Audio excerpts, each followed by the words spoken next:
Hello दोस्तों, स्वागत है आपका मेरे चैनल डैनी फन मजा में। और आज मैं आपके लिए लेके आया हूँ कि जो आईटी के लोग होते हैं, जो जॉब के लिए जाते हैं, तो उनको एक्सपीरियंस लेवल पे जाने के बाद क्या चीजें करनी चाहिए, क्या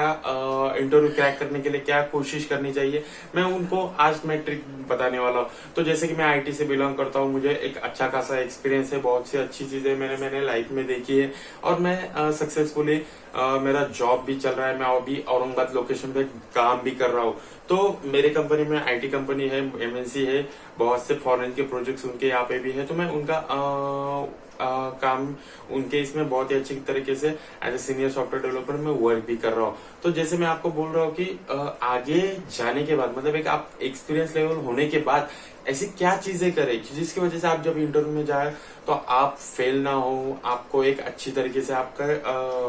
इंटरव्यू क्रैक कैसे करें। तो ये आज मैं आपको इस वीडियो में पूरी चीज बता, तो वीडियो को अंत तक जरूर देखें।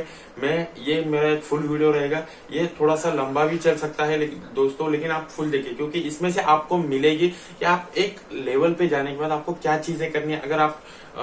5 इयर्स के थोड़ा नीचे है तो आपको क्या चीजें करनी है, और 5 इयर्स के ऊपर है तो आपको क्या चीजें करनी पड़ेगी, ये मैं आज आपको बताने वाला हूँ। तो वीडियो को जरूर अंत तक देखिए, और मेरे वीडियो को अगर पसंद आया तो लाइक जरूर करना दोस्तों, और ज्यादा से ज्यादा शेयर करना और सब्सक्राइब करना मत भूलिए दोस्तों। तो दोस्तों, मैं आज आपको बताने वाला हूँ कि आप अगर 5 इयर्स के आगे है, मान लो आप एक्सपीरियंस बंदे हैं या एक्सपीरियंस के नीचे है, तो मतलब मान लीजिए पहले फ्रेशर्स लोगों की बात कर लेते, तो फ्रेशर्स का क्या होता है कि वो स्टार्ट करते हैं, कंपनी सब चीजें करती है, लेकिन वो जब फ्रेशर्स आते हैं तो उनको एक्सपीरियंस नहीं रहता, तो कंपनी उनको जो बेसिक चीजें है कि वो एकेडमिक से पढ़ के आए हैं, सब चीजें करके आए, तो वो नॉलेज उनका देखती है। उनको वो नॉलेज की क्वेश्चंस जो है वो पूछते हैं कि कौन से प्रोग्रामिंग लैंग्वेज का डोमेन में है। जैसे कि मतलब मान लो C#.NET के अगर प्रोफाइल के लिए आप जाओगे डेवलपर के एक एज ए फ्रेशर के, तो वो उनके .NET के क्वेश्चन पूछेंगे, साथ ही साथ CPP। मोस्ट ऑफ मैंने ये देखा है दोस्तों कि जितने भी आपके ये होंगे इंटरव्यूज होंगे, तो उसमें क्या होगा दोस्तों कि C++ की मतलब जो ऑब्जेक्ट ओरिएंटेड प्रोग्राम है, क्लास ऑब्जेक्ट, उसके जो कंसेप्ट है, ये मोस्ट ऑफ पूछे जाते हैं। तो ये आपको बेसिक चीज ध्यान में रखना है कि आप कोई भी लैंग्वेज पाइथन हो, जावा हो, .NET हो, या और कोई भी PHP, कोई भी लैंग्वेज, आजकल MVC मतलब उसमें मॉड्यूल व्यू कंट्रोल का एक फ्रेमवर्क है, वो सब चीजें, लेकिन जो बेसिक चीज है कि उसके कंसेप्ट ये आपको पता ही होने चाहिए। उसके अलावा आप मतलब बोल ही नहीं सकते कि आपका एक कोई भी इंटरव्यू उसके भी अलावा चला जाएगा, उसको आपको एक भी उसका कंसेप्ट नहीं पूछा और आपका इंटरव्यू हो गया, ऐसा कभी भी नहीं होगा। जैसे कि मतलब कुछ ना कुछ, कोई ऑब्जेक्ट पूछेगा, कोई क्लास पूछेगा, कोई पॉलीमॉर्फिज्म पूछेगा, तो ये बेसिक कंसेप्ट आपको पूछेंगे आईटी के डोमेन में। और साथ ही साथ दोस्तों क्या है कि जो आप लैंग्वेज मतलब सीख रहे हो, मतलब जो आपका वर्किंग एरिया है, कि मान लो पाइथन है तो पाइथन रिलेटेड आपको पूछना ही पूछना है। उन्होंने .NET है, सीख के आए हो तो .NET के क्वेश्चन आपको पूछेंगे, C# है, जावा है तो जावा के क्वेश्चन आपको पूछेंगे। तो ये सब बेसिकली बहुत सी चीजें वहां पे होगी, लेकिन साथ ही साथ आपका कॉन्फिडेंस लेवल भी आपको देखा जाएगा कि आप कैसे वर्क करते हो। लेकिन कैसा है कि स्टार्टअप है, फ्रेशर्स है, तो उनको कम सैलरी सब चीजों में करके करके उनको लिया ही जाता है सिर्फ। लेकिन अगर स्टार्टअप आपको करना है ना दोस्तों, तो आपका स्ट्रांग होना चाहिए टेक्निकल नॉलेज। वो बाकी क्योंकि आपको ये नहीं देखा कि आप कैसे सिचुएशन को फेस कर पाते हो, कैसे क्या चीजें कर सकते हो, ये वो नहीं देखते, क्योंकि आप आए हो फ्रेशर्स, क्यों आप इंडस्ट्री में जब आते हो ना, तो वो फ्रेशर्स के लिए आए हो, तो वो ये चीजें मैटर आपके लिए नहीं करती। तो आपको ये बेसिक 5 इयर्स के नीचे तो आप कभी स्विच भी करोगे, सब चीजें भी करो, तो आपको ये चीजें ध्यान में रखनी है कि आप उसके कंसेप्ट और जो डोमेन नॉलेज है, जो एक उनकी आपका हैंड्स ओवर है, जिस लैंग्वेज में, जिस भी प्रोग्रामिंग लैंग्वेज में है, उसकी आपको ज्यादा से ज्यादा जानकारी हो, क्योंकि जो इंटरव्यूअर वो कुछ भी पूछ सकता है। तो वो सब चीजें आपको, और बेसिकली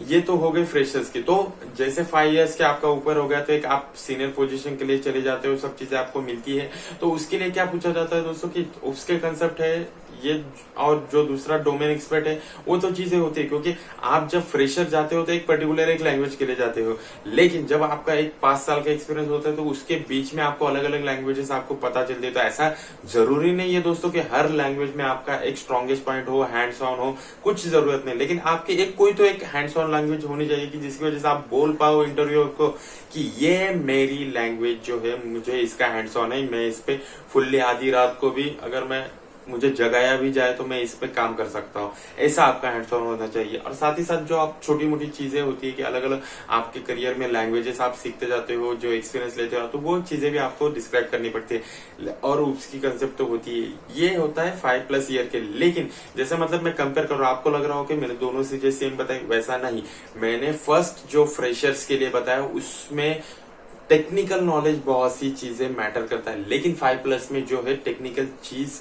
होती है लेकिन उस पे कम जोर दिया जाता है। आपको मतलब कोई चीज नहीं भी आई हो तो वो भी चल जाता है, लेकिन आपका जो एक्सपीरियंस होता है, आपने पीछे क्या किया, वो आपको सबसे पहले पूछा जाता है कि अगर आपका 5+ ईयर एक्सपीरियंस है तो आपने चीजें आपके रिज्यूम में लिखी है तो उसमें किया क्या, वो सच है नहीं है, क्या एक्सप्लेन, ये पूरी चीजें आपको एक्सप्लेन करनी पड़ती है। जब भी आप इंटरव्यू में जाते हो तो वो पूछते हैं कि tell me about yourself, तो वो चीजें आपको अच्छी तरह से डिस्क्राइब करनी पड़ती है। Tell me about yourself, मैं आपको एक फंडा बताता हूँ, अगर उसके हाथ में रिज्यूम है, सब चीजें है, तो आप उसको ये स्टार्टअप मत कीजिए कि hi my name is Dinesh,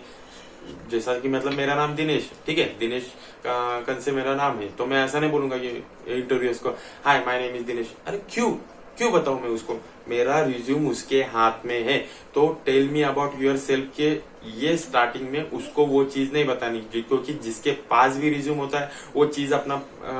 खुद पहले तो वो नाम ही पड़ेगा, ये नहीं कि रिज्यूम पड़ेगा फिर नाम पड़ेगा, उसको वो चीजें पता ही रहती है, तो उसके लिए वो नाम पढ़ना जरूरी है। तो वो अपने टेल मी इसमें आपको बताने की जरूरत नहीं। ये छोटी छोटी जो चीजें आपको एक स्टार्टिंग के लिए आपको एक्सप्रेस किया जाता है कि कैसा आपका अप्रोच है,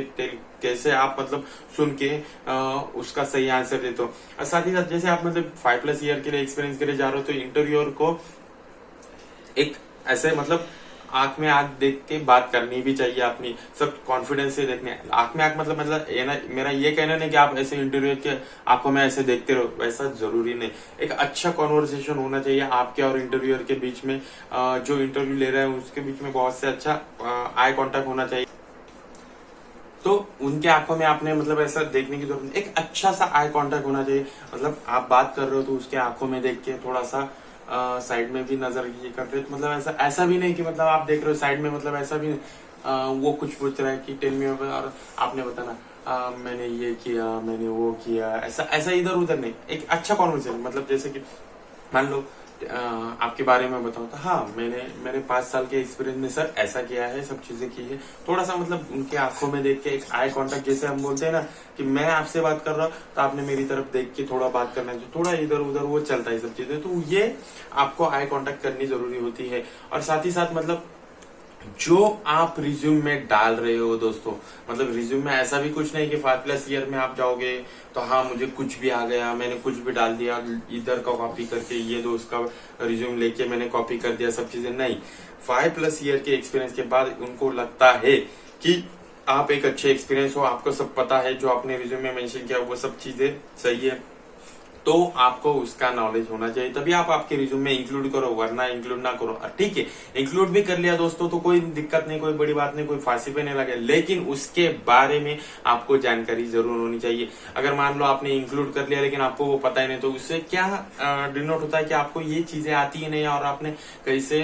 दूसरे ने डाला इसलिए आपने भी डाला, तो ये सब चीजें आपको अवॉइड करनी है दोस्तों। और साथ ही साथ मतलब टेक्निकल नॉलेज 5+ के इसमें आपको टेक्निकल थोड़ा सा नॉलेज रखना है, बात जो आपने चीजें की है वही आपको अच्छे तरीके से पता होनी चाहिए मैनेजर लेवल पे। और जैसे कि मतलब वो पिछला वाला एक एक्सपीरियंस आपको पूछेंगे कि आपने क्या किया, कैसे किया और कौन सी सिचुएशन आपने हैंडल की है, तो वो सब चीजें आपको पता होनी चाहिए। तो ये इस तरीके से जो है आपको रिज्यूम क्रैक करना है दोस्तों। तो इसकी वजह से ये छोटी मोटी चीजें रहती है, मतलब जैसे मैंने बताया कि अच्छा सा आई कांटेक्ट करना है, सब चीजें करनी है, रिज्यूम में अच्छा सा मेंशन करना है, अगर फ्रेशर हो तो अच्छा टेक्निकल नॉलेज लेके जाना है, उनको आपको मैनेजर और ऐसा कोई जरूरत नहीं, लेकिन अगर 5+ में है तो आपको थोड़ा टेक्निकल नॉलेज लेकिन बहुत सारा पिछला एक्सपीरियंस आपको पता होना चाहिए। और जो भी आप मेंशन करो, जो भी हो, तो क्लैरिटी एक कॉन्फिडेंस के साथ आपको खुद को पेश करना होता है, तो वो कॉन्फिडेंस की जैसे आप करो। उसके लिए मैं आपको एक आसान तरीका बताऊंगा कि दोस्तों एक खुद का वीडियो बनाओ, या कुछ